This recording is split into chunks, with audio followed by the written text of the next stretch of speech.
This is Chicago's Morning Answer with Dan Proft and Amy Jacobson on AM 560. The Answer.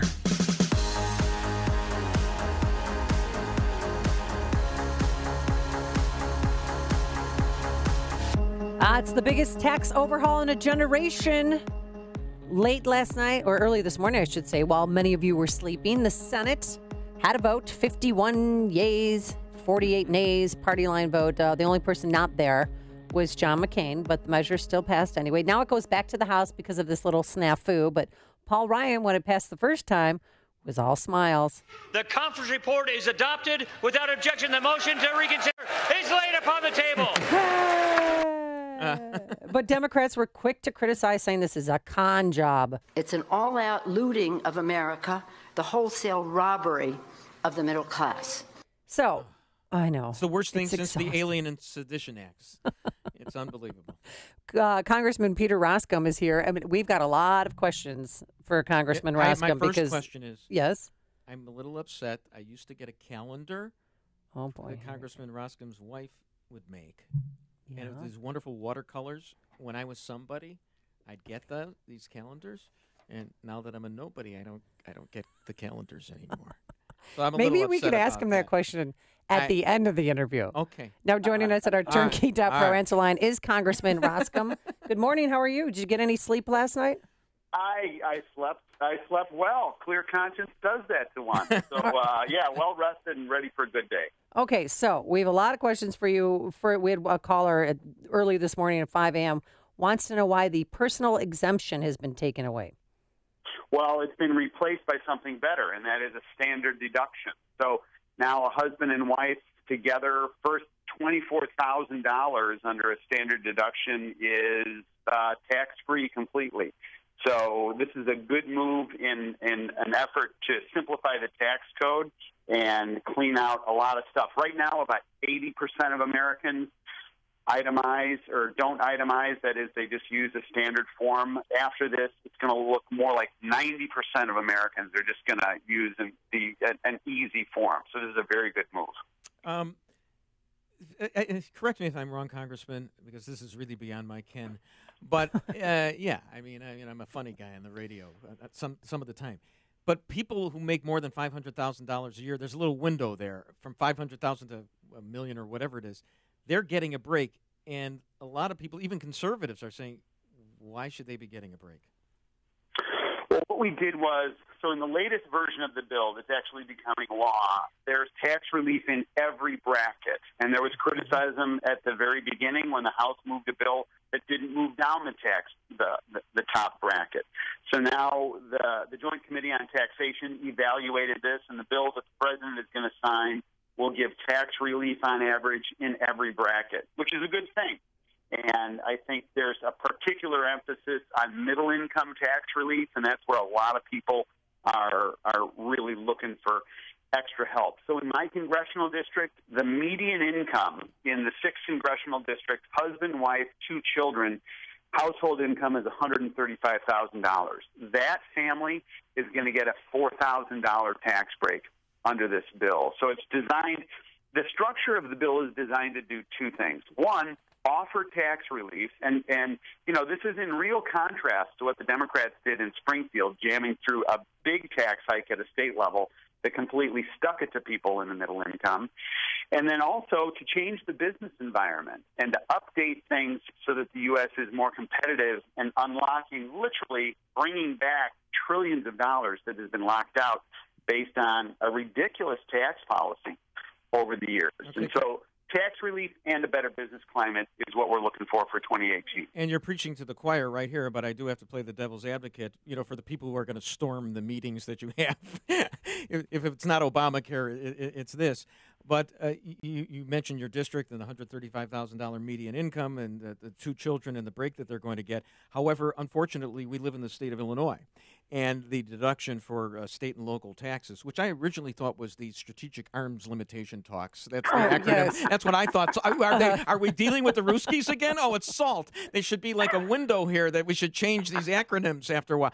But it's state and local taxes, and of course we're taxed up the wazoo. That's a legal term of art. And our property taxes are up the wazoo. Well, but that's the thing. And so basically, I know, it's easy for us to say, okay, Illinois, heal thyself. But in the meantime, some of these people are going to be paying for it. So in the end, are the people in your district going to wind up paying a lot because of the largesse that this state bestows upon public sector unions? No, the good news is all in, they're getting tax relief. And this is why I fought really hard to make sure that we could continue to deduct property taxes up to $10,000, and you could fill that up with an income tax approach, so it's dual eligible, in other words. But look, here's the bottom line.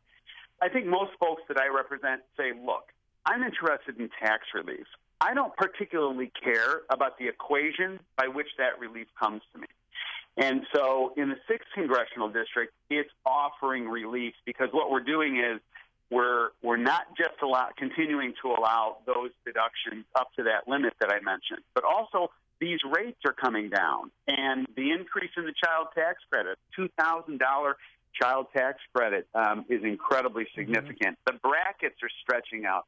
We're getting rid of what's known as the alternative minimum tax up to incomes below $1 million. That hits a lot of people in the 6th Congressional District, in fact, tens of thousands of people.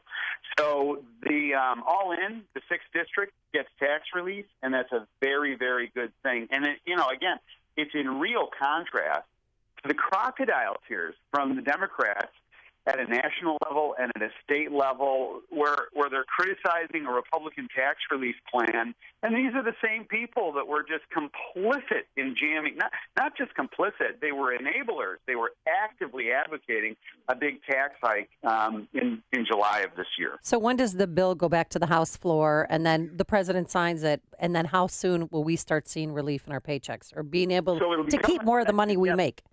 Yeah, that's right, keeping your own money. So it becomes effective January 1. The House will go through within a few hours, and it'll just be a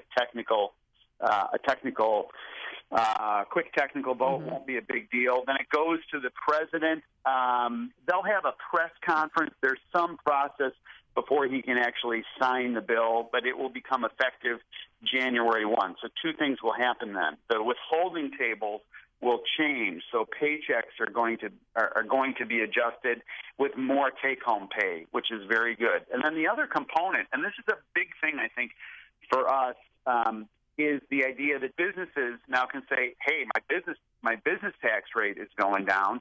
This is a good thing. I'm able to write off new equipment that I buy completely in the first year, and I don't have to deal with depreciation schedules. And I can just write this stuff off. So we're going to expand our business, and that's where we're going to see growth in our area, which I think is going to be a terrific thing for 2018. But the left keeps saying that, it's a fantasy that the tax cut is going to increase wages and growth. Yeah, except this is their problem, except it's not. So when people get their tax, they actually get their paychecks in the early part of next year, they're going to see more money because the withholdings have changed. And I think the political left made a strategic mistake. The mistake was we can intimidate the GOP not to do anything. And there was a real sense of resolve in the House and in the Senate to get this done and not allow this to be like the health care debate. And so the left, their approach was basically hyperbole, overstatement, overcharacterization, Armageddon language, none of which turns out to be true. And it wasn't persuasive to us. And so now, people say, well, the polls show that most folks don't have a high opinion of this. They will as they come to know it. And go back to 1986 when Ronald Reagan did his big tax reform plan. That was polling at 18%. When he signed that into law. And obviously it had a huge impact from an economic point of view, and the rest is history. Yeah. Well, I think – go ahead. No, I'm sorry. You took the words right out of my mouth. I just was going to ask you no, it's funny because I was fortunate enough to go with Dan Proft, who's not here today, to the Republican But you look convention. exactly like Dan. We do. I mean, I was born a poor black child, as he once said. To be at the Republican convention in 2012 And there was an auxiliary scoreboard up there at the convention, and it had the national debt, and it was going up and up and up. And I forget what it was at that time, but it was a lot less than it is right now. And this was the Republican mantra: we've got to deal with the debt, and we've got to be fiscally responsible and all that. And the chutzpah of the Democrats, who ran as the "I care about you people" party, and that's why Obama was reelected, for them now to have their charts on the floor of the Senate and the House and say, look at how they're raising the debt. I mean, the unweaning arrogance, as the late Mayor Harold Washington would say. Yeah, it's pretty rich in irony. And I think, look, most people say they're willing to use debt as a tool in their lives, and the proof of that is we take out a mortgage to buy a house because the house is ascending in value. We go out and we buy, we take out a loan for our business to buy new equipment because it adds value and so forth. And we're getting two things as we're taking this on. The first is we're getting a new tax code, and one that hasn't been updated literally in 30 years. Think about all the stuff that's happened since the Bears won the Super Bowl. That's how long ago this has been. And so we're getting a new tax code, and we're getting a more expansive economy. And that, I think, is the key. And we don't want an economy that is continuing to grow at this pretty low level where kids coming out of college, they got a hodgepodge around with 2 jobs and live in their parents' basement and all that nonsense. We want an economy that is expansive and growing and opportunistic and invitational. And I think that's ultimately what we're doing. So tax relief, better business environment. And look, here somebody is going to spend this money that we're talking about today. Okay. Either the private sector or the government. It's that simple. And our view is this is much better left in the private sector. It's going to be used for a higher purpose. It's going to be more productive. And after all, it is the taxpayers' money. All right. Congressman Peter Roskam, thanks so much for joining us. Also, quickly, is your wife still making those watercolor calendars, and could Bruce Wolf have one? Yeah, so they're oil paintings, number one. Number two, if you want one and you didn't get one, hashtag Bruce, go to RoskamForCongress.com, and there's a place to sign up for the calendar. If you were on the list in the past, you're still on it because it's very tough to get off a Roskam mailing list. I'm just saying. I'm grandfathered in. It's beautiful. Oh. That's great. All right. Well, thank you so much, and Merry Christmas to you and your family, and Happy New Year. See you guys. Thanks. Okay, thank you. And he joined us on our turnkey.pro answer line.